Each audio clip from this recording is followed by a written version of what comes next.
Mom, I saw them. It was so real. Chineke, what is happening to my legs? Mama, something is wrong.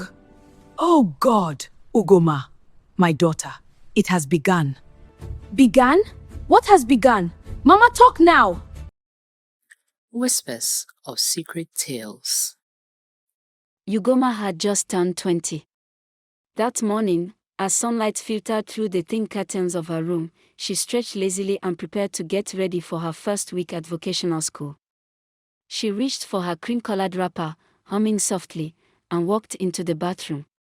But the moment she lifted her leg into the bathtub, she froze. Her mouth dropped open. Her eyes widened. Thick, coarse hair, far thicker than any she had ever seen on a woman, was growing all over her legs. Oh. What is this? She screamed. Not the soft, barely their leg hair most women had. No, these were black, stubborn strands, almost like the bristles of a brush. Panicking, Ugoma grabbed her shaving stick and scraped furiously until the hair was gone. But in less than 5 seconds, FOM. It grew back. Thicker. Her heart pounded in her chest. Something was very, very wrong. Shaking, trembling, she wrapped a cloth around her waist and ran to her mother's room. Mama! Mama! Look at my legs, she cried. Her mother, Mama Obi, turned slowly. The moment she saw Ugoma's legs, her expression collapsed into sorrow, deep, painful sorrow. Oh! Ugoma! My daughter! It has begun. Ugoma blinked. Began. What has begun? Mama, talk now. Her mother took a long breath, sat down, and pulled Ugoma close. My daughter, this curse follows all the women in our bloodline. When a girl turns 20, her legs begin to grow hair like that. It will continue to grow back, no matter how you cut it, until you turn 25. Ugoma felt as if the floor had dropped under her. A curse. On us. Why me? Why now? Mama Obi swallowed hard. It started decades ago, when your great-grandmother stole farmland from an old woman, Mama Ekutisi. The old woman died with bitterness and placed a curse on all female children of our family, to grow hair like wild beasts until they suffer enough to learn humility. Ugoma staggered backward. So I am supposed to live like this? For 5 years. Her mother looked away, ashamed. That is what all the women before you went through. Ugoma's world collapsed. Despite the shock, Ugoma insisted on continuing vocational school. She refused to let a curse define her. She wore only long skirts, heavy trousers, and thick stockings, even under Nigeria's scorching sun. Her friends joked about her non-fashion, but she laughed it off. Every morning, she shaved. Every morning, the hair grew back instantly. She cried silently many nights. Still, she smiled in class, and dreamed of becoming a top stylist. She had 2 close friends, Ifunanya, loud and curious, and Adis, quiet but observant. Neither knew her secret. Or so she thought. One hot Monday morning, just as the sun baked the schoolyard and students shuffled half awake into assembly, Madam Iriti clapped her hands sharply. Girls, listen. For the upcoming school cultural showcase, all female students must wear knee-length skirts. I repeat, knee-length. No trousers. The courtyard erupted in murmurs. Ugoma felt her stomach twist violently. Her ears buzzed. Her eyes blurred. No. This couldn't be happening. Knee-length skirt. No trousers. No long skirts. If she exposed her legs, everyone would see the thick, monstrous hair. They would scream. Laugh. Mock her. Reject her. Her heart hammered against her chest. She forced herself to breathe, but her palms were already shaking.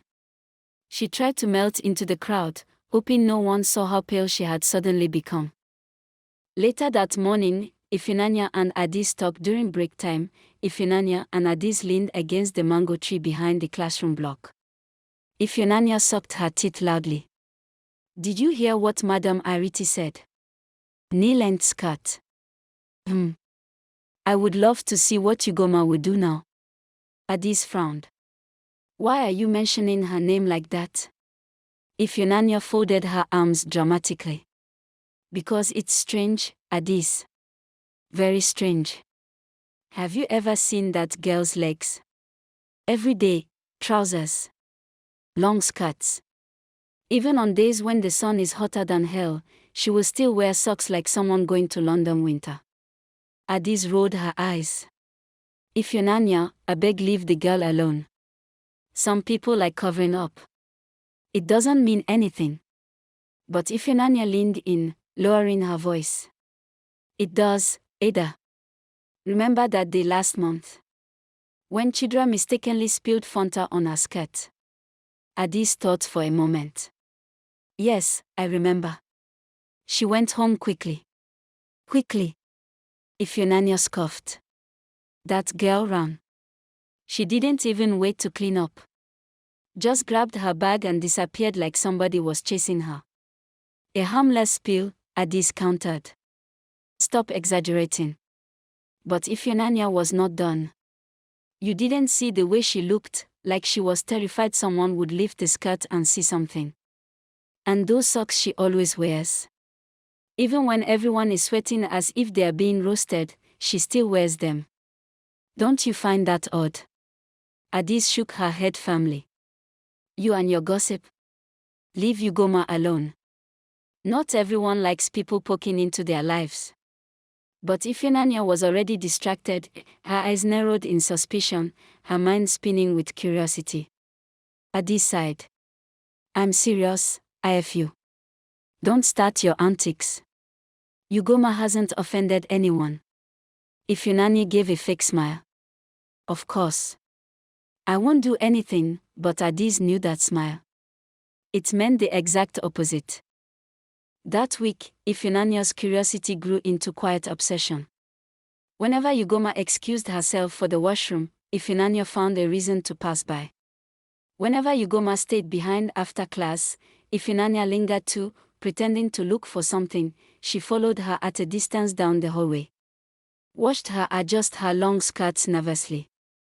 Listened for any conversation she had with other students. Slowly, she started keeping mental notes. Ugoma avoids anyone touching her leg area. She never changes in the open like the rest of the girls.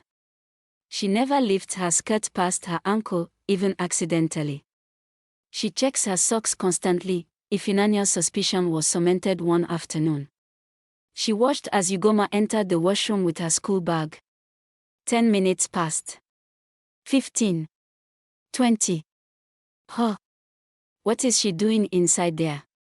Ifunanya whispered to herself. She heard soft rustling. Razor sounds. Muttering.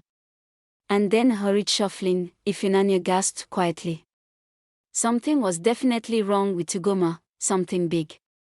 After school, Ugoma burst through the front door, threw herself onto the sofa, and burst into tears. Mama, I can't go. She cried. I can't wear that skirt. They will laugh at me. They will know something is wrong with me. Mama Obi rushed to her, gathering her trembling daughter into her arms. My daughter, you will manage, she said, though her own voice wavered. Maybe you can pretend to be sick that day. But Ugoma shook her head desperately. Mama, I don't think I can hide it any longer. Ifunanya has been watching me. I think she suspects something. Mama Obi closed her eyes, fear washing over her. This curse, this old, ugly curse, was beginning to tear her daughter's life apart. And the worst part. The cultural showcase was still coming. And Ifunanya was still watching, closer than ever. The school compound buzzed with noise that Wednesday afternoon. Students hurried between classes, some heading to the cafeteria, others gossiping under the almond tree. Ugoma tried to slip away quietly, hoping to reach the washroom before anyone noticed. Her legs itched, badly. The hair was already thickening again. She needed to shave fast. But as she turned the corner behind the classroom block, she froze. Ifeanyi was standing there, waiting, arms folded, eyes sharp, blocking the narrow path like a gatekeeper. Ugoma's heart skipped painfully. Ifeanyi, what are you doing here? Ifeanyi smirked. Funny question, considering you're the one who always disappears like a thief every break time. Ugoma swallowed. Please, excuse me. She tried to walk around her, but Ifeanyi stepped sideways deliberately. On, why are you rushing? What is always making you run to the washroom? You think people don't notice? Ugoma's voice tightened. Please, I don't want any trouble. Ifeanyi leaned forward, peering suspiciously at Ugoma's legs beneath the swaying skirt. So what exactly is under this your long skirt that nobody must ever see, N? Ugoma flinched. Ifeanyi's eyes widened at the reaction. So I'm right. You are hiding something. Adi's voice suddenly erupted from behind them. Ifeanyi, leave her alone. She rushed over, face tense. IFU, what is wrong with you? Why are you harassing her? But Ifeanyi only clicked her tongue, eyes still on Ugoma. I'm not harassing anybody. I just want to know why Madam here always dresses like she's allergic to air. Adi stepped between them protectively. She said she doesn't want trouble. Respect that. Ifeanyi ignored her completely. Why do you always run home when your skirt gets wet? Why do you shave in the washroom? I heard the razor. I know what I heard. Ugoma's breath caught. Adi snapped. You've been listening at washroom doors. Ifeanyi, that is wrong. Don't tell me what is wrong. Ifeanyi shot back.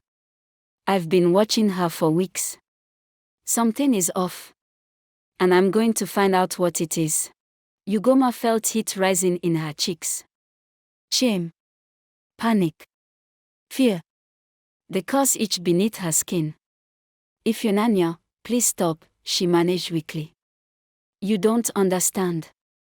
Ifeanyi took a sudden step forward. Then explain. Ugoma stepped back instinctively, exactly the wrong move. Ifeanyi's expression sharpened as if she'd caught prey. If you like, run. I will still find out. People should know if they are living with a freak. Adi's gasped. Ifeanyi. Don't call her that. But Ugoma felt something inside her snap. Her chest tightened with anger and humiliation. Her eyes stung with unshed tears. You don't know what I'm going through, she whispered. You don't know anything about me. Oh, but I will, Ifeanyi said, the corner of her mouth curling. I'll make sure of it. Adi stepped forward, fist clenched.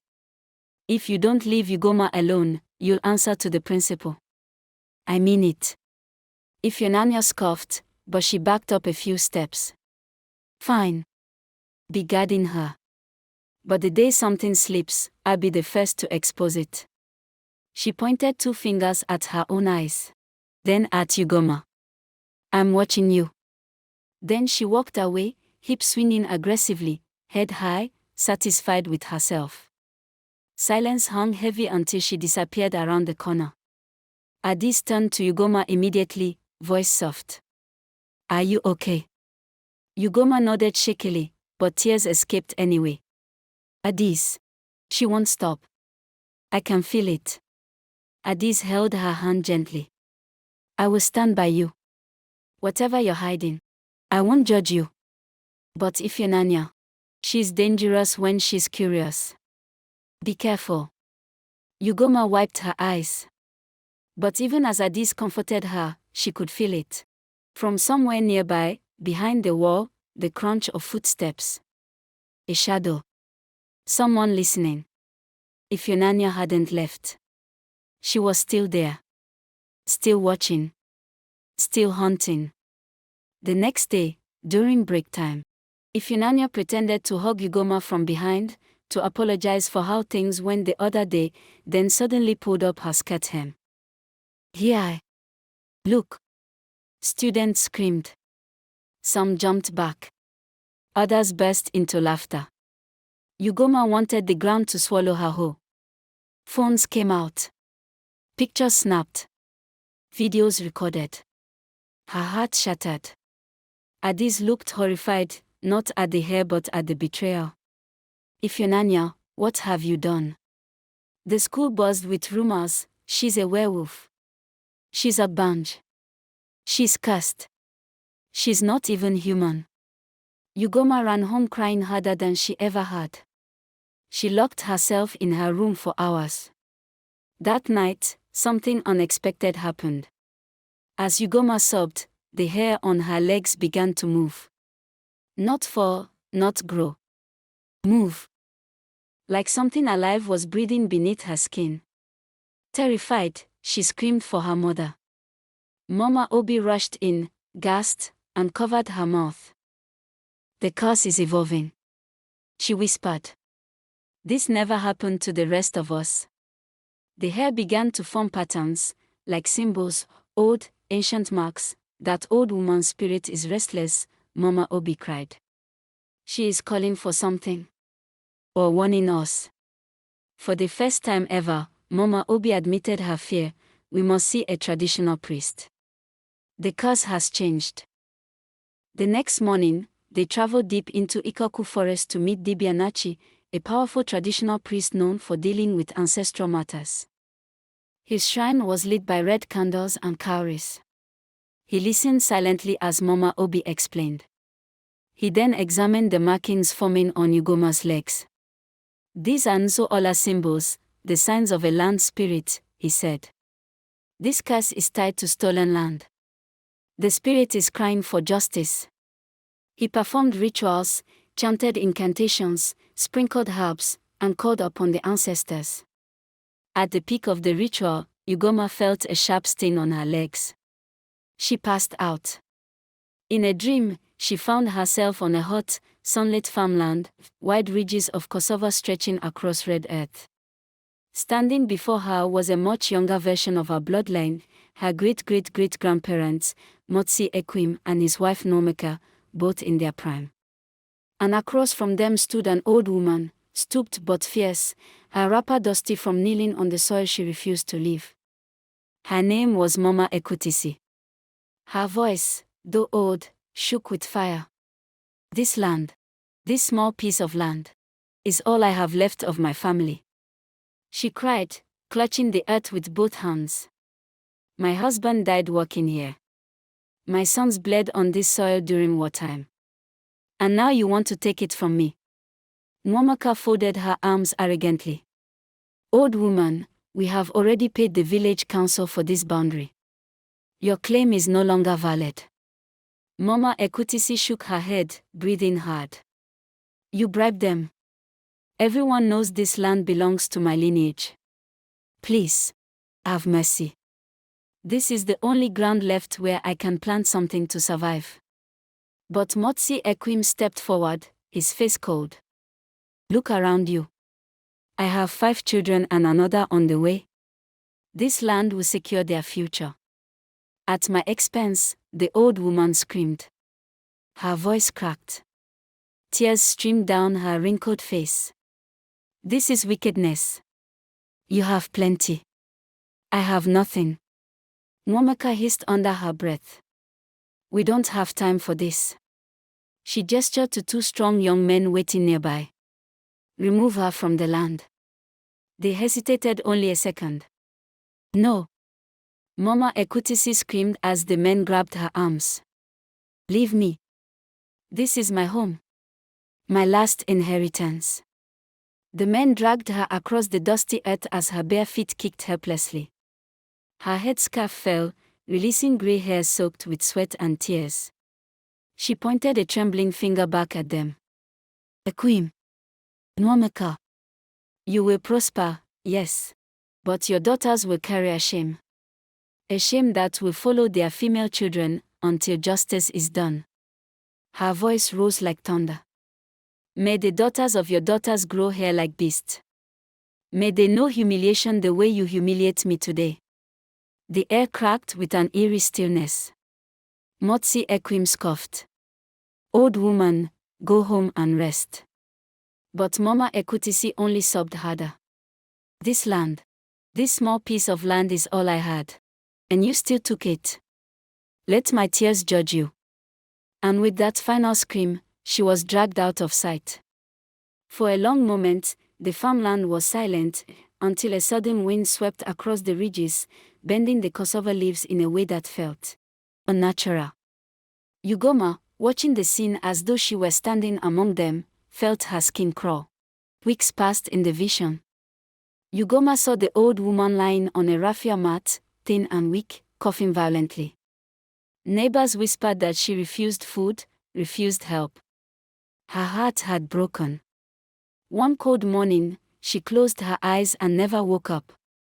As she died, a faint whisper echoed in the wind, "Let the curse stand. Until the land is returned." The vision shattered. Ugoma gasped as she snapped back to the present, her body trembling. Then, the hair vanished. Completely. Smooth. Clear. Untouched. The priest exhaled. The curse is broken. But only because Ugoma is the first in the bloodline who did not try to hide her shame out of pride. She suffered innocently. Her tears washed away the bitterness of the spirit. He paused. But there is one more thing. He handed Mama Obi a small clay pot. This must be buried at the exact corner of the land your ancestors stole. Only then will the spirit rest forever. They did exactly as instructed. That night, Ugoma slept peacefully for the first time in months. The night Dibia Nachi performed the ritual, Ugoma suddenly felt dizzy. Her eyes rolled back, and in a blink, she was standing in another time, a memory long buried. The world around her shimmered, then settled into clarity. After a week away, she returned to school. Rumors had spread that she dropped out. Some said she ran to the village. Some said she transformed into a goat. Others said she joined marine spirits. But when she walked in that morning, wearing a knee-length skirt, her legs, smooth, clear, beautiful, the entire school gasped. Ifyunanya's mouth hung open. Adi's eyes filled with relief. Whispers filled the air. How? Is she using cream? Is it miracle? Huh. Wonders shall never end. Ugoma stood calmly. I have nothing to hide anymore, she said. Adis hugged her tightly. I'm sorry for what happened. I always believed you. Ugoma smiled softly. Thank you, Ada. Real friends stand even when the world mocks. As for Ifyonanya, guilt swallowed her. She approached slowly.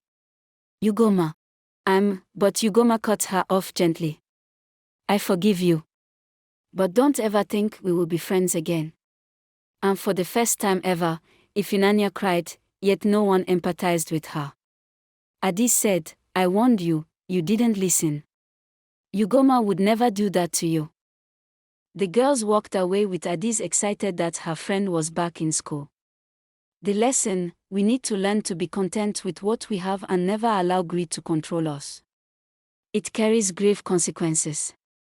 What do you think about this story? Share your thoughts in the comments and let us know where you are watching from. Like, share and subscribe for more. Thank you.